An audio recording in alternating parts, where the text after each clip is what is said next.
Hi, I'm the Reverend Mark Angelo Lyons, and welcome to Ask a Witch.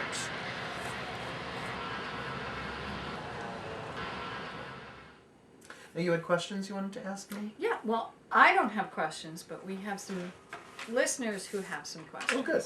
Actually. Okay.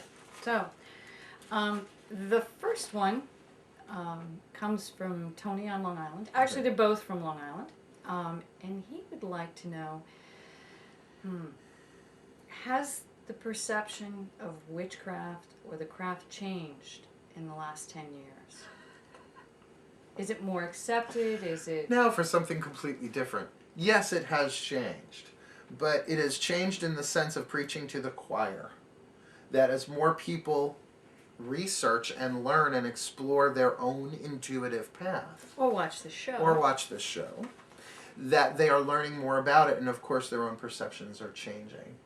And I will say one thing about the craft. People will turn to it in times of economic hardship. I almost made a new word. Economic, which is a combination You can of use words. it, folks, if you'd like. 10 cents, mail it in. So, yeah, no, people are really turning to anything alternative because they realize the way things have gone doesn't work for them. Right. Do people still have fears about it? Oh yeah. Oh yeah, oh yeah, oh yeah. I had to kind of let somebody go in my personal life who I thought was really cute, and we had a lot in common, but he could not get over that I was a witch. Like, even though I could talk Christianity pretty fluently, at least in a mystic sense of it I could, and I could talk the Kabbalah, and he was into these things, the idea of me being a witch was still a stigma he couldn't get over, but at that point I knew it wasn't about me anymore. Right. It was about his fear and his ego trying to make separation. So, I mean, are there still people out there that want to burn us alive? Probably.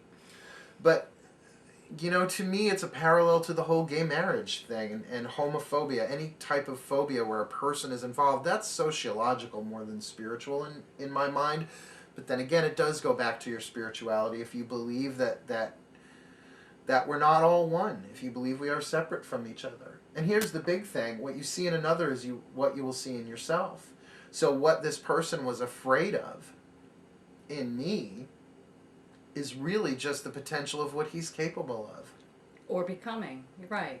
So, you know, thank God for the 4 agreements. That second agreement, don't take anything personally. I was released from that one pretty easily. And I initiated the letting go of it. I said, look, obviously you're not comfortable. Bye.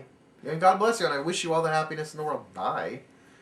You know? And then the odd thing is, for me, it tends to manifest in the threefold law of return. Every person I release gracefully, 3 new people come in gracefully who really are a match. So I even see that as part of my own daily bread. And I forgave them. And so, well, it's not me you're seeing your own projection. So, yes, perception of the craft has changed. And as much as I would like to credit the entertainment industry for that, I do think that's the result of people coming out of the closet. Then again, I don't see that much of a difference between that and the whole gay thing. Okay. That, you know, you'll think gay people are odd or evil until, you know, your son or your daughter or your brother or your sister or your parent comes out. And then it makes you shift. But I also think that... Oh, I heard a very interesting thing. I forget what I heard it on. I was probably watching Logo. I'm a big fan of Logo. Their programming is great, you know, as far as I'm concerned.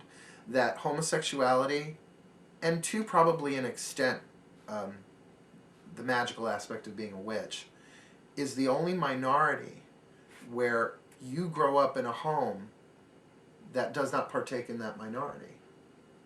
Mm. In other words, and this is, I totally forget who said this. I really wish I could quote the person and give them credit for it, because it was really one of those aha moments for me, where let's say you're Latino. I'm just pulling one out of the air, folks. And people make fun of you or beat you up for it in the world. You come home to other Latinos, usually, who can kind of help and support you and help build you back up. But when you're gay, that's usually not the case. And when you're a witch, that's really usually not the case. So I have to say again and again and again and again, the more authentic you can be about who you are does make it easier for everybody included in what you consider your minority. And this is why I don't compromise on that. Oh, it's the same thing with my long hair. I have gone to job interviews. They say, we'd love to give you the job, but you have to cut your hair. I'm like, well, thank you so much for your time. I gotta go. My mother's calling. It's what I call my asshole barometer. It's like, oh, you don't like my hair? I gotta go.